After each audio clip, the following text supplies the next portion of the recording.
The UK Prime Minister Boris Johnson shares his thoughts on if Russia would have invaded Ukraine had President Putin been a woman. And record-breaking heat wave hits Japan.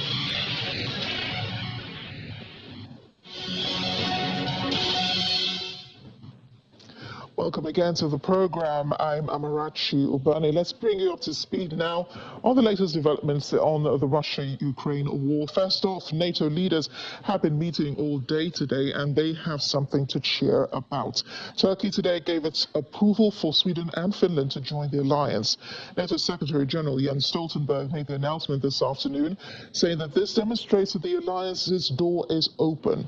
Both previously non-military aligned Nordic nations West are set to be formally invited to join NATO tomorrow, and it's all thanks to Turkey lifting its objections to their membership. The deal is a culmination of weeks of work and even a last-minute agreement yesterday. Meanwhile, the NATO also released a declaration at the end of its meeting today, saying the alliance will significantly increase deterrence and defense, and that the commitment to Article 5, which states that an attack on one NATO member is an attack on all, and that the commitment is ironclad. It also says Russia's attack on Ukraine gravely undermines international security and stability, and that Russia is the most significant and direct threat to Allies' security and to peace and stability in the Euro-Atlantic area, and that NATO will continue and further step up political and practical support to Ukraine. Secretary General Jens Stoltenberg says NATO will strengthen its commitments to Ukraine, and the country can rely on NATO's continued support. He says Ukraine can count on NATO for as long as it takes. Well, let's get deeper into this. Finland's President Sauli Niinisto has been at the NATO summit in Madrid. A country, as we mentioned earlier, is set to join the alliance. President Niinisto, the Swedish Prime Minister, and Turkish President Tayyip Erdogan, along with NATO Secretary General Jens Stoltenberg, stayed up all night, finding a deal to assuage Turkey's concerns that the Nordic countries were too soft on extremist groups.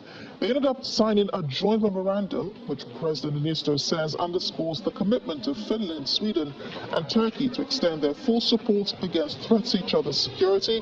He says becoming NATO allies will further strengthen this commitment. And before their meeting, Turkish President Tayyip Erdogan said he wanted to see results and not empty talk. We will make a decision today, or at least at the summit, to invite Finland and Sweden to become members. That's unprecedented quick. I think you can hardly find any other accession process with so few weeks between the application that happened mid-May and the invitation that will happen now. Then, of course, after the invitation, we need the ratification process in 30 parliaments. That always takes some time, but I expect also that to go rather quickly, because allies are ready to try to make that ratification process happen as quickly as possible. This is very important and very significant decision of Finland and Sweden. We are very happy in Poland that they would like to join NATO, and I hope that the final decision will be today. The first lesson really from today is that if Vladimir Putin was hoping that he would be getting less NATO on his western front as a result of his unprovoked illegal invasion of Ukraine.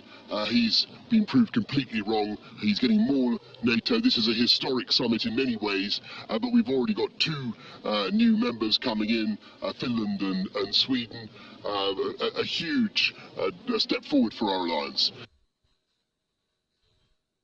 Leaders' reactions earlier today. In the meantime, staying with the NATO summit, German Chancellor Olaf Scholz says NATO allies will continue providing aid, weapons and financial assistance to Ukraine so it can defend itself against Russia's brutal war of aggression. He made the comments hours after Sweden and Finland prepared to discuss fast-track membership of NATO after Turkey lifted the veto on them joining.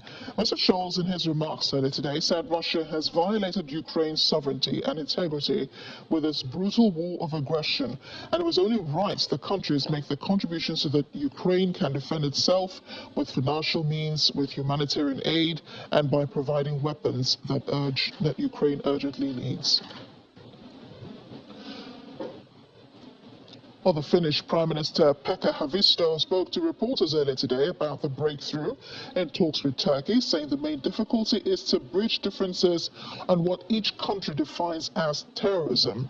Referring, of course, to Finland and Sweden's bid to join NATO, the leaders agreed that Sweden and Finland amend their laws to toughen their approach to the PKK militants, for the countries not to impose embargo restrictions in the field of defense industry on Turkey, and to take concrete steps on the extradition of terrorist criminals.